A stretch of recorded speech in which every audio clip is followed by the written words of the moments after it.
안녕하세요. 김용환의 시사나 침판. 오늘도 역시 그 민주노총 전 위원장님이신 한상균 위원장님 모셨습니다. 네, 안녕하세요. 네. 예, 잘 지내셨죠? 네. 예. 오늘은 이제 민주노총 위원장 시절 이야기를 좀 나눠봤으면 좋겠어요. 네. 쌍용자동차에서 금속노조 쌍용자동차 지부장을 하시고 해고되시고 뭐 구속도 되시고 뭐 이렇게 하시다가 민주노총이 처음으로 조합원 직선제를 했어요. 그 전까지는 다 간선제였던 거죠. 대의원들이 뽑았던 거니까. 그 직선제 초대 위원장이나 마찬가지예요. 뭐 직선으로서는 첫 번째 위원장이 된 거죠. 그래요. 예. 늦었지만 다시 한번 축하드리고요. 지난 걸 이제 축하하고 어쩌니까. 예. 그렇게 해서 이제 당선이 되셨어요. 네. 그 당시 당선된 것도 굉장히 이변이었다고 들었는데 그 조합원들께 뭐 다 하셨겠지만 그때 소감 한번 다시 한번. 뭐 저도 당선될지 몰랐으니까 네. 세상 세간에서는 다 이변으로 봤겠죠. 네. 근데 이제 그게 이제 아무래도 네. 직선제가 였기 때문에 가능한 네. 그런 선거였던 것 같습니다. 예.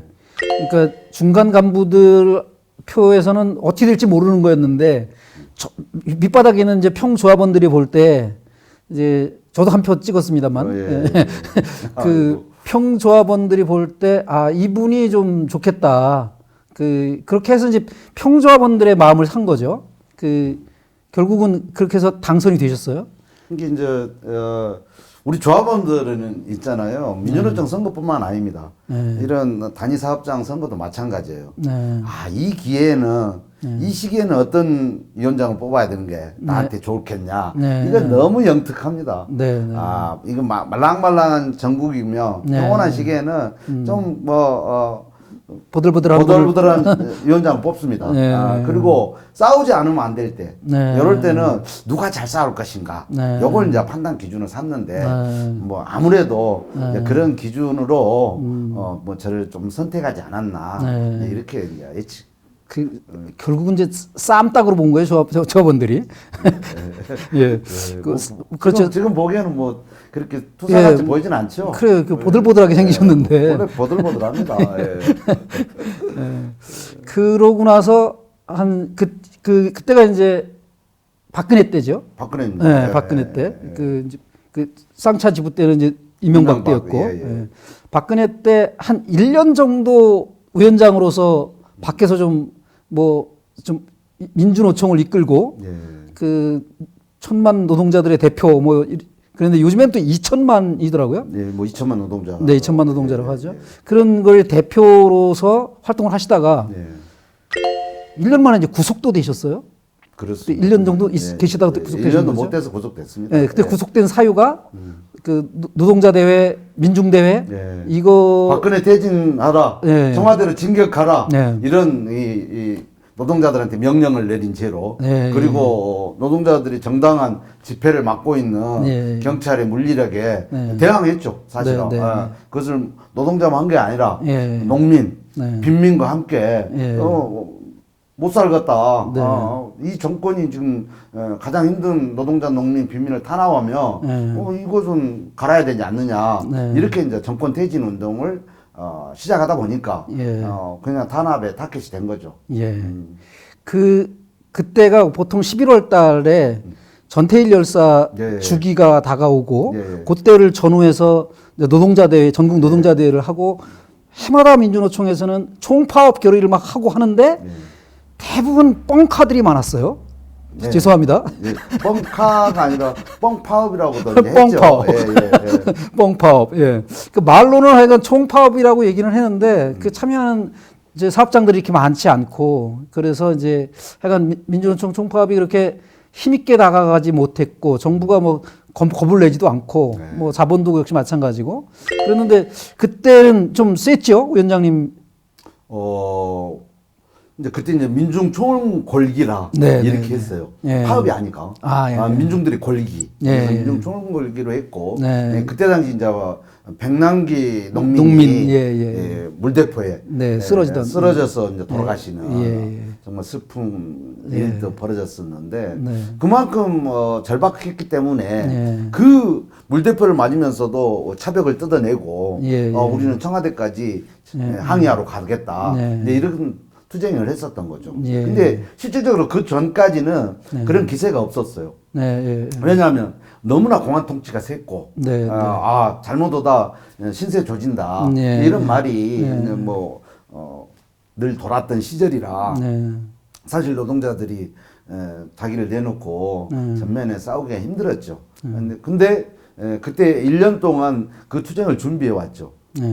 사실 그런 보험 결의도 있을 거 아닙니까? 그렇죠. 예. 각각 시민사회단체하고 노동과 빈민단체하고 이렇게 하는데 네. 뭐 그런 의기투합을 했고 그 준비를 진정성 있게 좀 준비를 했어요. 예. 그러다 보니까 전국에서 11월 14일 날 네. 어마어마하게 많은 네. 노동자들이 상경하게 된 거죠. 예. 상경해서 예. 정말 광화문을 정말 가득 메워서 예. 박근혜 정권에 예. 파열구를 내는 결정적 계기를 만들었죠. 그 이듬해 이제 촛불로 이어진 거고. 그렇습니다. 그 감옥에서도 그때 위원장을 계속 하시면서 예. 그걸 다 조직도 하시고 이렇게 하신 거죠. 뭐 그 옥중. 뭐 경문이라고 네. 표현을 해야 될지 예, 예, 아니면 글로 예, 예. 많은 민중들한테 왜 싸워야 되는지 네. 이런 이야기를 쉼없이 했죠. 또 감옥에서 그거 막고 할 일이 없어요. 그거라도 해야죠. 학교 다닐 때 문학 소년이었어요? 어떻게 그런 소문이 많이 있었어요. 하여간. 한상균 위원장 지금 무슨 글쟁이 아니냐? 뭐 이렇게 예?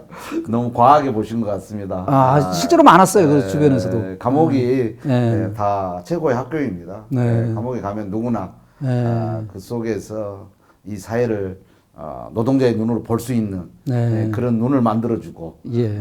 그리고 지식이 아니라 두뇌가 아니라 붉은 심장으로 세상을 바꿀 트레이닝 장소이기도 하죠. 예.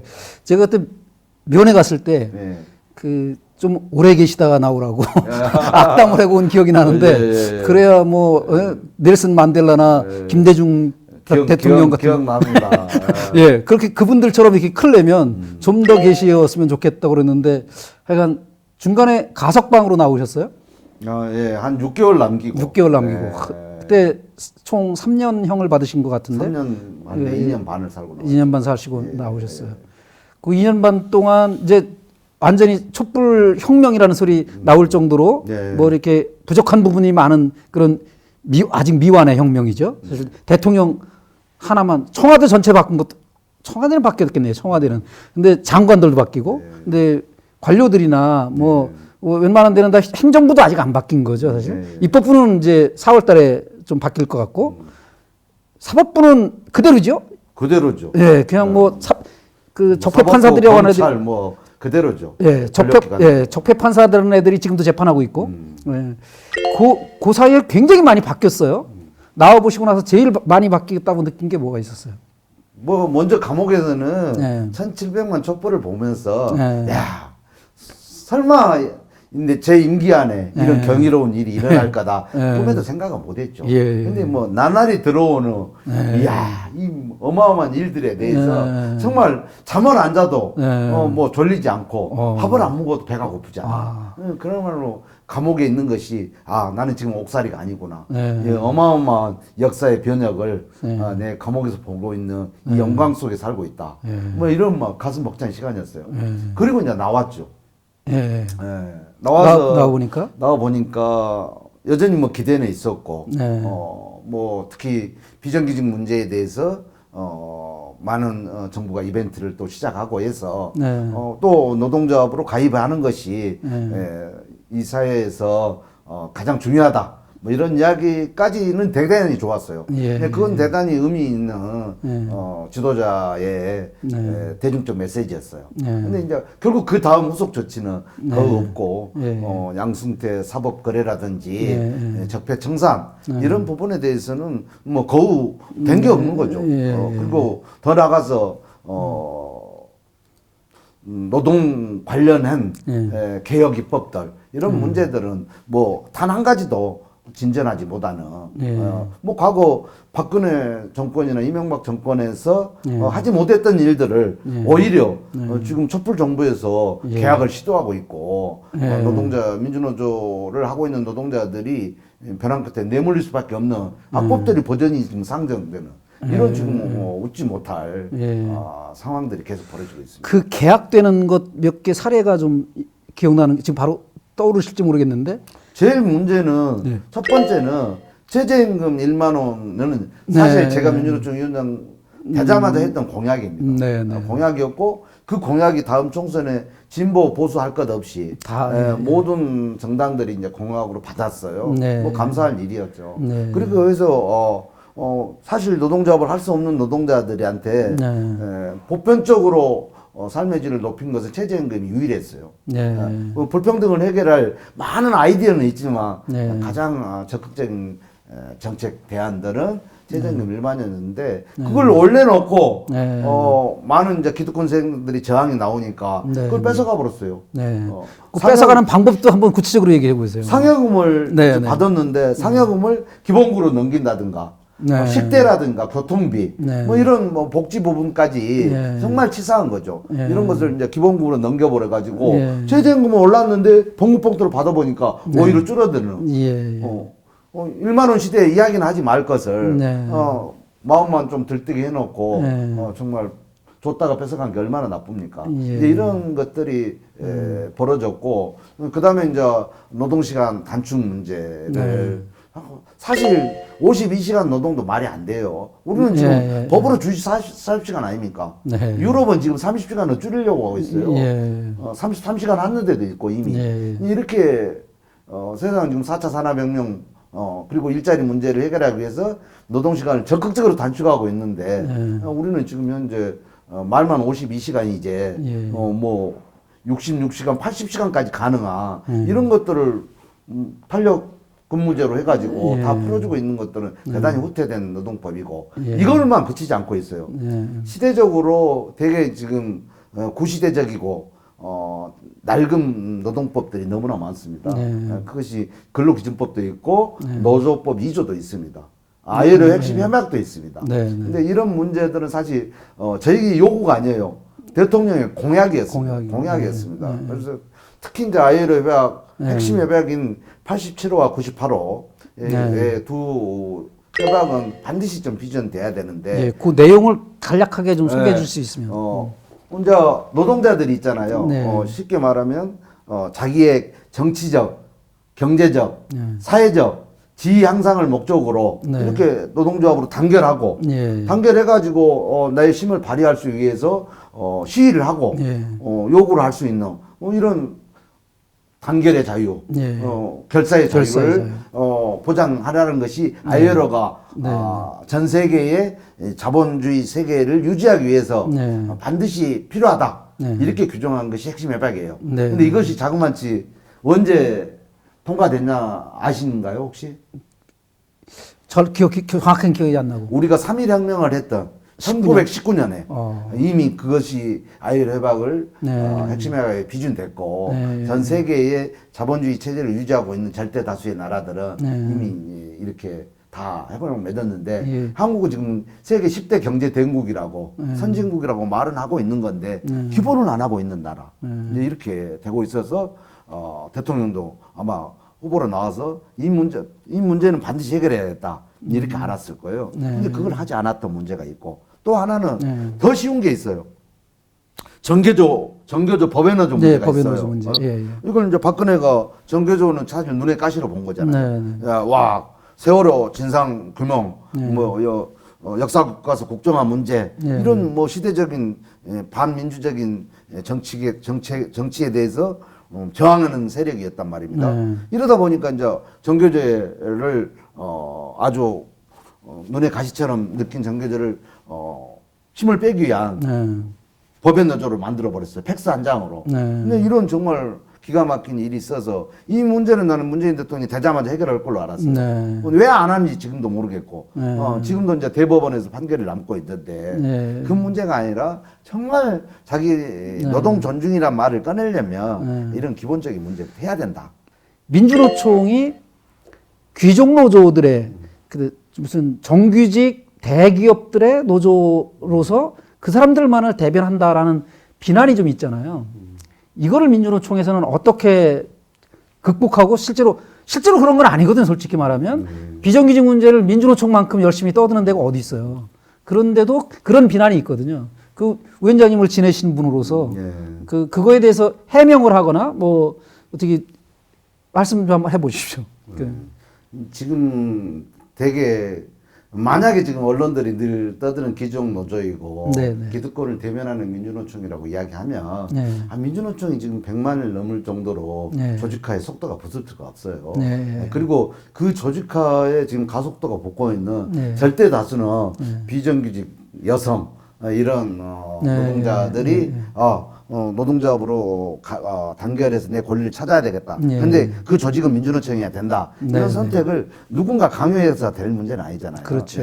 스스로 그것은 팩트가 애곡을 한다고 해서 애곡되는 게 아니다. 이런 정도를 뭐 하고 그다음에 두 번째로는 이제 민주노총이 사실 2천만 노동자 계급을 대표하는 조직으로서 부단하게 달려왔어요. 사실은 한국 사회 민주주의가 위기가 닥칠 때마다 앞장서 싸운 조직이기도 하고 해왔지만 또 한편으로는 좀 놓치고 있는 부분도 없지 않아 있습니다.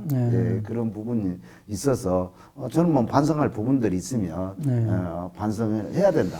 이제 그 중에서도 제 개인적으로는 문제입니다. 이건 민주노총의 문제가 아니라 민주노총 위원장을 지냈던 제 개인의 문제로 돌아보니까 가장 아팠던 부분들은 여전히 숫자로 제한되는 노동자의 권리가 있는 지구상 유일한 나라.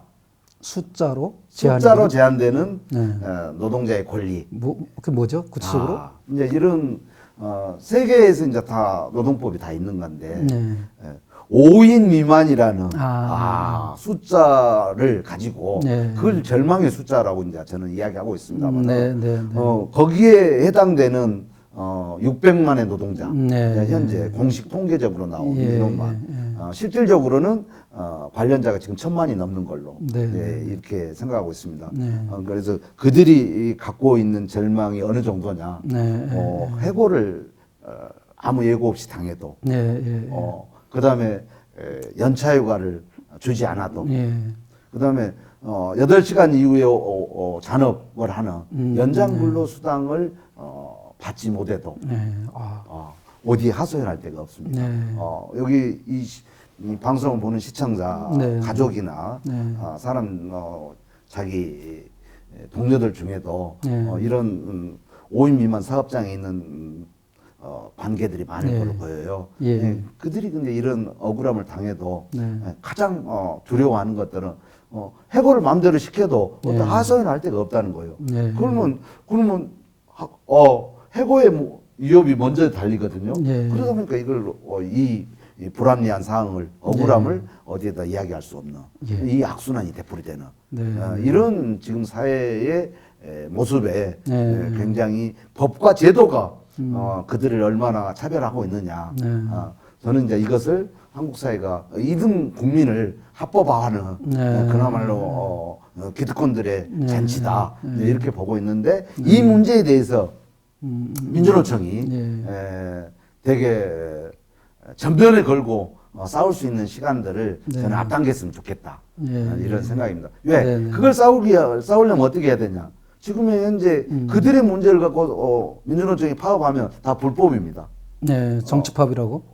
그렇죠. 정치적 요구로 이렇게 안에 자기 공장 안에 자기들 임금 인상이 아니고 남들 문제. 이들이 언제부터 가장 힘들게 살아가는 비정규직 문제, 영세 사업장의 문제, 플랫폼 노동자, 특수고용 노동자, 프리랜서 이런 노동자들을 너희들이 왜 그들을 위해서 싸우냐. 네. 그래서 불법으로 몰아요. 네. 그래서 누군가 투쟁을 하면 네. 책임을 지고 또 감옥에 가야 되는 네. 이런 상황이 한국의 악법이거든요. 네. 그럼에도 불구하고 민주노총이 그걸 각오하고 정말 지금 조직되어 있는 100만이 정치 총파업으로 이 문제를 해결하는 것들은 더 이상 미룰 수 없는 문제이다. 왜냐하면 이 문제를 이 나라 한국의 지금 현재의 여의도 국회가 해결할 일들은 지금의 아까 이야기한 민주당이 보수당이 되고 지금의 미래통합당은 수구 보수로서 이제 사라져 버리고 나머지 야당으로 노동 진보 계급들이 야당이 딱 이치를 잡을 때 그때 비로소 가능할 거거든요. 그러면 그 기간까지가 얼마나 걸릴지 사실 지금은 약간은 시간이 필요하고 보입니다.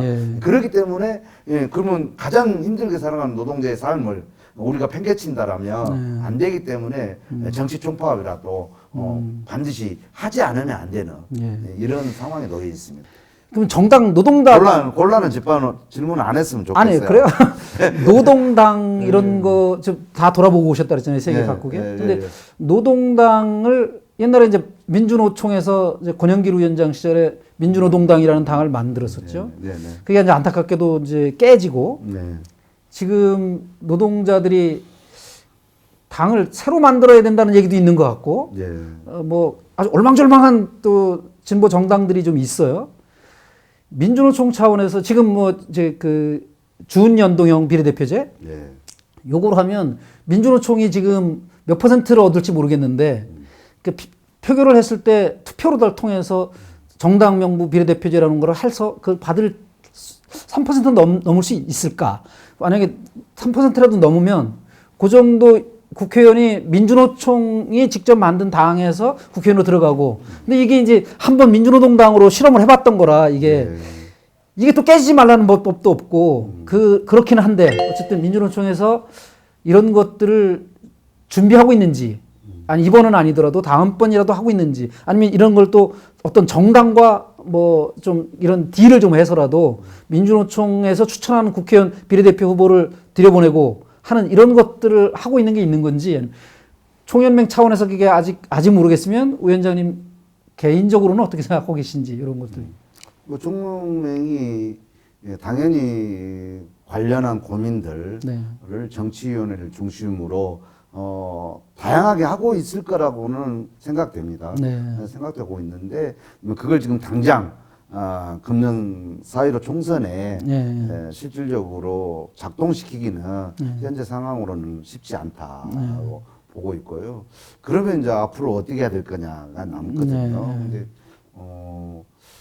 저는 노동운동이 집권 전략까지 가는 큰 그림들을 그려가고 거기에 구체적인 실천 계획을 잡고 준비해 나가는 게 대단히 중요하다. 왜냐하면 100만이라고 하는 민주노총 조직은 작은 조직이 아닙니다. 이제 이 안에는 다양한 정치적 스펙트럼이 있어요. 그렇죠. 뭐 보수부터 아주 급진적인 생각까지 다양하게 저는 존재할 거라고 보는 건데 이제 이런 속에서도 이제 과연 집권 전략을 중심으로 해서 계급 투표를 가능한 사회를 만들어 가라는 분명한 역할들을 저는 민주노총이 해야 된다. 해야 된다라고 하고 있고 그걸 하는 데 대해서 여러 가지 걸림돌이 있어요. 뭐 이중 당적을 금지하고 있는 현재 선거제도의 약법이라든가 뭐 여러 가지 있습니다만은 뭐 그조차도 우리 현장의 조합원들이 이제는 우리가 해야 된다. 왜? 저들한테 우리의 요구들을 위임해봤더니 안 되더라. 촛불까지 들어가지고 적폐청산과 개혁을 요구했는데 저들은 이미 기득권이 되어버렸더라. 그러면 이 절망적인 노동의 현실을 바꿀 사람들은 결국 우리가 정치를 해야 되는 건데 그것이 직접 정치고 전 세계가 이미 그 흐름에 소용돌이에 빠져 있어요. 뭐 프랑스부터 해가지고 칠레, 아르헨티나, 브라질, 그리스, 이탈리아, 홍콩까지 이 직접 정치의 흐름들은 정말 폭발적으로 일어나고 있는 상황에서 민주노총이 지금 준비하지 않으면 앞으로 의제를 중심으로 한 정당이라든지 다양한 흐름 속에 지금도 나타나고 있지만 굉장히 아무런 역할을 할 수 없는 이것도 저것도 아닌 어중중이가 될 수 있다. 그래서 오히려 공격적인 목표를 가지고 현장으로 내려가서 조합원들한테 우리의 목표에 대한 공감을 넓혀가고 가능하다. 우리가 하면 단결하면 가능하다. 이렇게 했을 때 지금의 나눠져 있던 진보 재정당들도 공통의 목표로 브라질의 피트당처럼 할 수도 있고 다양한 방식으로 기존의 보수 진영에 맞서서 노동자 민중을 대변할 정치 세력을 아주 계급적으로 한번 만들어내는 결정적 계기를 저는 만들 수 있을 거라고 생각하고 또 만들어야 된다. 이것이 시대적 요구다. 이런 생각을 하고 있습니다. 예, 고맙습니다. 그 이제 민주노총 위원장 시절 얘기는 여기까지 하고 이제 다음에는 조금 아까 말씀을 하셨던 그 5인 미만 사업장에 관련한 사업을 좀 시작하셨잖아요. 그래서 그 얘기를 좀 한번 다시 모시겠습니다. 알겠습니다. 지금까지 민주노총 전 위원장 한상균 위원장이었습니다. 핸섬하시네요, 아주. 뭐 마라톤처럼 계속 이어져 있습니다.